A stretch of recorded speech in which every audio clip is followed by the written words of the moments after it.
சமீபத்திய நாட்களில் சமூக வலைத்தளத்தில் மிகப்பெரிய தாக்கத்தை ஏற்படுத்திய ஒரு கட்சியினுடைய உருவாக்கத்தை பற்றி தான் இந்த வீடியோவில் பார்க்க போகிறோம்.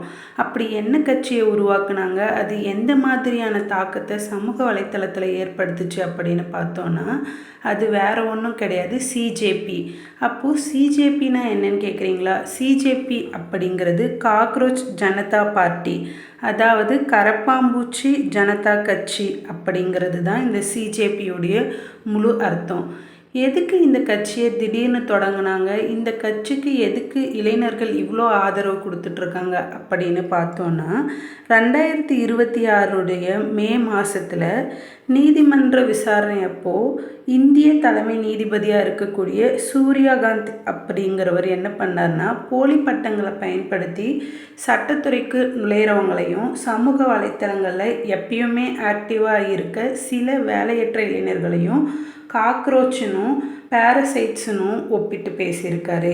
இந்த செய்தி சமூக ஊடகங்களில் ரொம்ப பரவலாக பேசப்பட்டு வந்துச்சு. வேலையில்லாத இளைஞர்களை காக்ரோச்சுனும் பேரசைட்டுன்னு சொன்ன வார்த்தை இணையத்தில் ஒரு பெரும் புயலை ஏற்படுத்துச்சு அப்படின்னு தான் சொல்லணும். நாங்கள் எல்லாம் படிச்சுட்டு வேலை இல்லாமல் கஷ்டப்படுறது கேலி செய்கிறீங்களா அப்படின்னு கோபமான இளைஞர்கள் எல்லாம் சேர்ந்து கரப்பாம்பூச்சி அப்படிங்கிற அந்த பெயரையே அடையாளமாக மாற்றி அதுக்கு போட்டியாக காக்ரோச் ஜனதா பார்ட்டி அப்படிங்கிற ஆன்லைன் பக்கத்தை உருவாக்குனாங்க. இந்த காக்ரோச் ஜனதா பார்ட்டியை யார் ஆரம்பித்தாங்க அப்படின்னு பார்த்தோன்னா, அபிஜித் திப்கே அப்படிங்கிற ஒரு இளைஞர். அவருக்கு 30 வயசு தான் ஆகுது. இவர் பாஸ்டன் பல்கலைக்கழகத்தில் பொலிட்டிக்கல் கம்யூனிகேஷன் ஸ்ட்ராட்டஜிஸ்ட் படிப்பை படிச்சிருக்காரு. இந்த சிஜேபியுடைய முக்கிய கொள்கைகள் மற்றும் தேர்தல் அறிக்கைகள் என்ன அப்படின்னு பார்த்தோன்னா, இளைஞர்கள் வேலை வாய்ப்பு இல்லாதவங்களாக இருக்கணும், எப்பயுமே சோம்பேறியாக இருக்கவங்களாக இருக்கணும், முழு நேரமும் ஆன்லைன்லேயே வாழ்பவர்களாக இருக்கணும், அதே சமயத்தில் பிரச்சனைகளை பற்றி சமூக வலைத்தளத்தில் ப்ரொஃபஷ்னலாக புலம்ப தெரிஞ்சிருக்கவங்களாக இருக்கணும். இதுதான் அவர்களுடைய தலையாய கொள்கைகளாக அந்த சிஜேபி பார்ட்டியில் இருந்துச்சு. சிஜேபி பார்ட்டியுடைய உலக சாதனை வளர்ச்சியை சொல்லியே ஆகணும்.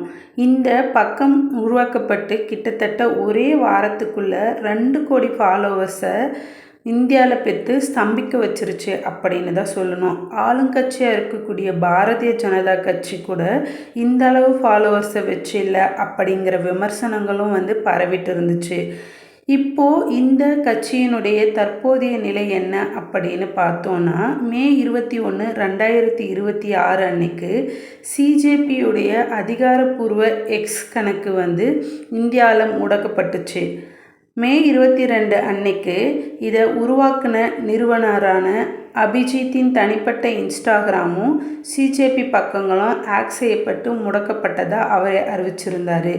இந்த கட்சியினுடைய பக்க விளைவுகள் என்ன அப்படின்னு பார்த்தோன்னா, இந்த கட்சியின் பாணியை பின்பற்றி கார்ப்பரேட் ஊழியர்களும் சேர்ந்து கார்ப்பரேட் ஜனதா பார்ட்டி அப்படின்னும், விலங்கு நல ஆர்வலர்கள் ஓஹி ஜனதா பார்ட்டி அப்படின்னும், பாகிஸ்தானில் இருக்கக்கூடிய இளைஞர்கள் எல்லாம் சேர்ந்து காக்ரோச் ஆவுமி பார்ட்டி அப்படின்னு பல புது நையாண்டி பக்கங்களை ஆரம்பிச்சுட்டு வந்துட்டுருக்காங்க.